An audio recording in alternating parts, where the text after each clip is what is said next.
வணக்கம். ஆகாஷ்வாணி புதுச்சேரி மாநில செய்திகள் வாசிப்பவர் சரவணகுமார்.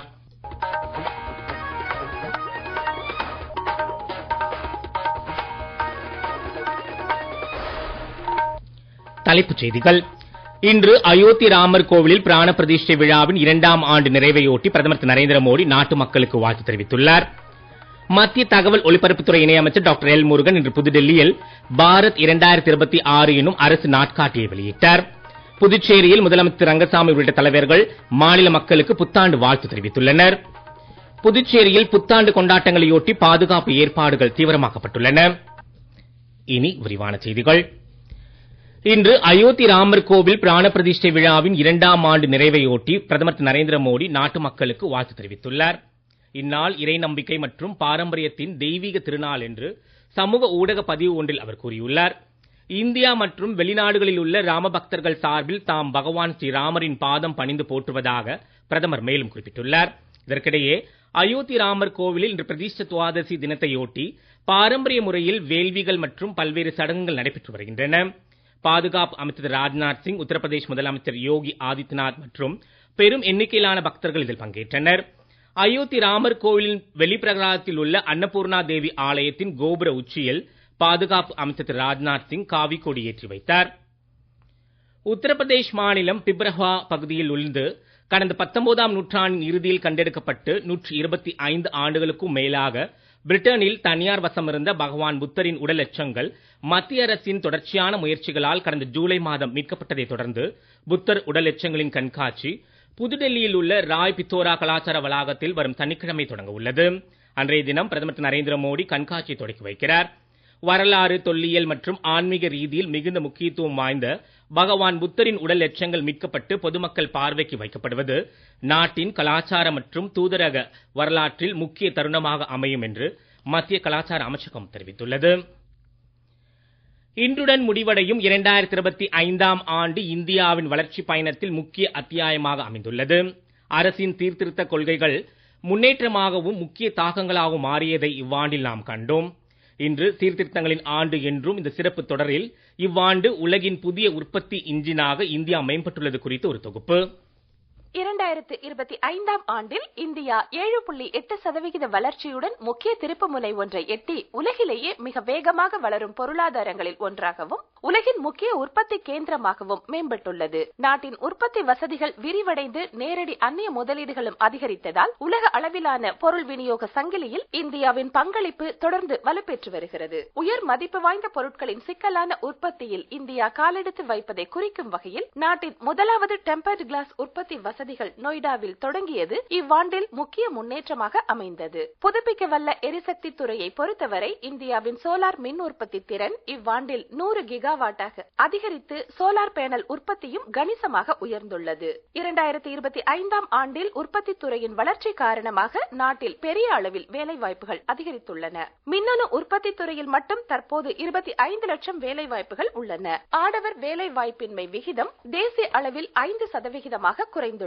பிரதமர் திரு நரேந்திர மோடி தலைமையிலான அரசின் சீர்திருத்த நடவடிக்கைகள் இவ்வாண்டில் தொடர்ந்து மேற்கொள்ளப்பட்டதால் நாட்டின் ஆளுகை கட்டமைப்பும் தொடர்ச்சியான முறையில் வலுவடைந்து வருகிறது. 2ஆம் கட்ட ஜிஎஸ்டி சீர்திருத்தங்களின் கீழ் 5 மற்றும் 18% வரி அடுக்குகள் திருத்தி அமைக்கப்பட்டதால் வரி இணக்க சூழல் மேம்பட்டு உற்பத்தியாளர்களின் செயல்பாட்டு சிக்கல்களும் உற்பத்தி செலவுகளும் குறைந்துள்ளன. தொடர்ச்சியான சீர்திருத்தங்கள், பயிற்சி பெற்ற மனித வளம் மற்றும் உலக நாடுகளுடன் ஆழமான ஒருங்கிணைப்பு மூலம் 2025ஆம் ஆண்டில் இந்தியா உலகின் முன்னணி உற்பத்தி மற்றும் ஏற்றுமதி பொருளாதாரமாக வலுவான முறையில் மேம்பட்டு இருப்பதில் ஐயமில்லை.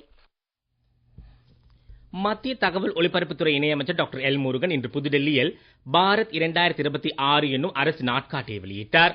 2047ஆம் ஆண்டிற்குள் முன்னேறிய இந்தியா எனும் இலக்கை எட்டுவதற்கான நாட்டின் பயணத்தில் பல்வேறு சீர்திருத்தங்கள் அடங்கிய முக்கியமான பல அத்தியாயங்கள் 2025ஆம் ஆண்டில் எழுதப்பட்டுள்ளதாக நிகழ்ச்சியில் பேசுகையில் அவர் கூறினார். அவர் அனைவருக்குமான வளர்ச்சி, பொருளாதாரத்தில் வலுவான நெகிழ்வுத்தன்மை, நீண்டகால மேம்பாட்டிற்கான நீடித்த அஸ்திவாரம் ஆகிய தெளிவான நோக்கங்களே சீர்திருத்தங்களுக்கு அடிப்படை என்றும் அவர் குறிப்பிட்டார். 2026ஆம் ஆண்டிற்கான அரசு நாட்காட்டி அரசின் முன்னுரிமைகளை தெளிவாக வெளிப்படுத்தும் வகையில் மிகுந்த கவனத்துடன் வடிவமைக்கப்பட்டுள்ளதாக தகவல் ஒலிபரப்புத்துறை செயலர் திரு சஞ்சய் ஜாஜு நிகழ்ச்சியில் பேசுகையில் கூறினார். அரசு நாட்காட்டிகள் முக்கிய தகவல் தொடர்பு கருவியாகவே மேம்பட்டுள்ளதாக அவர் குறிப்பிட்டார்.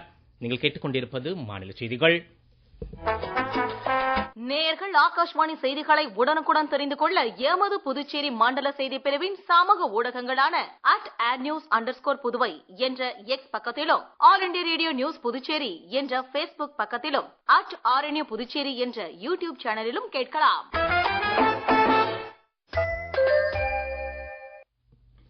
செய்திகள் தொடர்கின்றன.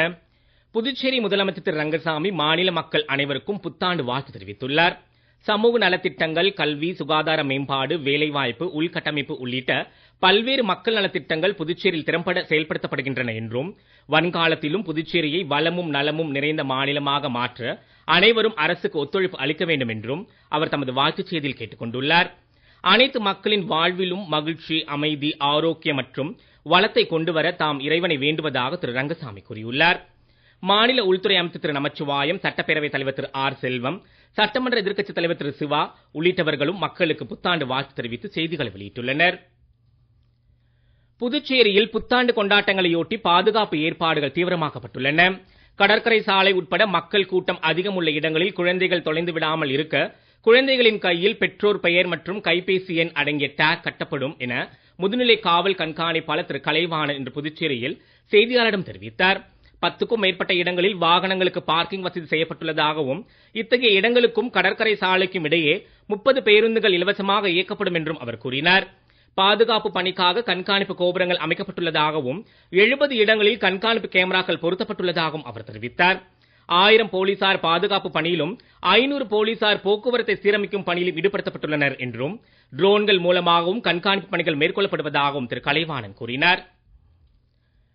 காலாப்பட்டு மத்திய சிறையில் சிறைத்துறை அதிகாரிகள் திடீர் சோதனை மேற்கொண்டு சிறை வளாகத்தில் மண்ணில் தோண்டி புதைத்து வைத்திருந்த செல்போனை பறிமுதல் செய்துள்ளனர். இதுகுறித்து காலாப்பட்டு போலீசில் புகார் செய்யப்பட்டு மேற்கொண்டு விசாரணை நடைபெற்று வருகிறது. புதுடெல்லியில் வரும் ஜனவரி 26ஆம் தேதி நடைபெறவுள்ள குடியரசு தின அணிவகுப்பில் புதுச்சேரி கைவினை கலாச்சாரத்தின் வளமான பாரம்பரியம் மற்றும் ஆரோவிலின் நோக்கம் என்பது குறித்து புதுச்சேரி அரசின் அலங்கார ஊர்தி இடம்பெற உள்ளது. புதுச்சேரியின் கலாச்சார பாரம்பரியம், சுடுமண் சிற்பக்கலை உள்ளிட்ட கைவினை திறன்கள் மற்றும் உலகம் போற்றும் ஆன்மீக நகரமான ஆரோவிலின் கனவை வெளிப்படுத்தும் வகையில் இந்த அலங்கார ஊர்தி வடிவமைக்கப்படும் என மாநில அரசின் செய்திக்குறிப்பொன்றில் தெரிவிக்கப்பட்டுள்ளது. வெளிநாட்டு சந்தைகளை எளிதில் அணுக தேவையான உதவிகளை இந்திய ஏற்றுமதியாளர்களுக்கு வழங்க மத்திய அரசு ஏற்றுமதி பெருக்க இயக்கத்தின் கீழ் புதிய முன்முயற்சி திட்டம் ஒன்றை அறிவித்துள்ளது. இது குறித்து கூடுதல் விவரங்கள். புதிய முன்முயற்சி திட்டத்தின் கீழ் இந்திய ஏற்றுமதியாளர்கள் உலக அளவில் பொருள் வாங்குவோரை தொடர்பு கொள்ளவும், சர்வதேச வர்த்தக கண்காட்சிகளில் பங்கேற்கவும், வெளிநாடுகளுக்கான வர்த்தக குழுக்களில் இடம்பெறவும் அமைப்பு ரீதியில் ஆதரவு அளிக்கப்படும் என்றும், ஏற்றுமதி தேவைக்கான நிதி உதவிகள் போதிய அளவில் கிடைப்பதை அரசு உறுதிப்படுத்தும் என்றும் மத்திய தொழில் வணிக அமைச்சகம் தெரிவித்துள்ளது. சிறு குறு நடுத்தர தொழில் நிறுவனங்கள், அறிமுக ஏற்றுமதியாளர்கள் மற்றும் முன்னுரிமை துறைகளைச் சேர்ந்த நிறுவனங்களுக்கு இதில் முக்கியத்துவம் அளிக்கப்படும் என்றும் அமைச்சகம் கூறியுள்ளது.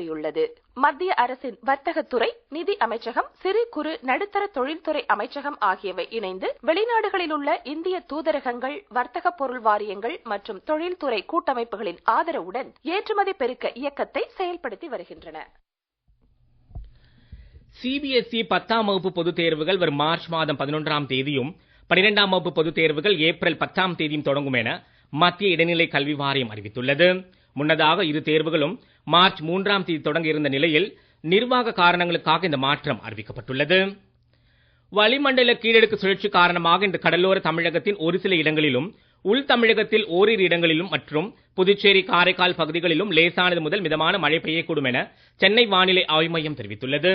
ராமநாதபுரம் மற்றும் சிவகங்கை மாவட்டங்களில் ஓரிரு இடங்களில் கனமழைக்கு வாய்ப்பிருப்பதாகவும் தெரிவிக்கப்பட்டுள்ளது.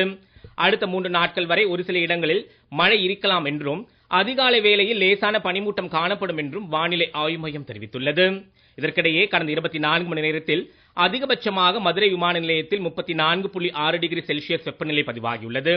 சமவெளி பகுதிகளை பொறுத்தவரை தர்மபுரியில் 18.5 டிகிரி செல்சியஸ் மற்றும் மலைப்பகுதிகளை பொறுத்தவரை கொடைக்கானல் மற்றும் உதகமண்டலத்தில் 9.4 டிகிரி செல்சியஸ் குறைந்தபட்ச வெப்பநிலை பதிவாகியுள்ளது. மீண்டும் தலைப்புச் செய்திகள். இன்று அயோத்தி ராமர் கோவில் பிராண பிரதிஷ்டை விழாவின் 2ஆம் ஆண்டு நிறைவையொட்டி பிரதமர் திரு நரேந்திர மோடி நாட்டு மக்களுக்கு வாழ்த்து தெரிவித்துள்ளார். மத்திய தகவல் ஒலிபரப்புத்துறை இணையமைச்சர் டாக்டர் எல் முருகன் இன்று புதுடெல்லியில் பாரத் 2026 எனும் அரசு நாட்காட்டியை வெளியிட்டார்.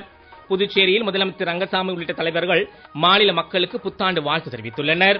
புதுச்சேரியில் புத்தாண்டு கொண்டாட்டங்களையொட்டி பாதுகாப்பு ஏற்பாடுகள் தீவிரமாக்கப்பட்டுள்ளன. இத்துடன் இந்த செய்தி அறிக்கை நிறைவு பெறுகிறது. வணக்கம்.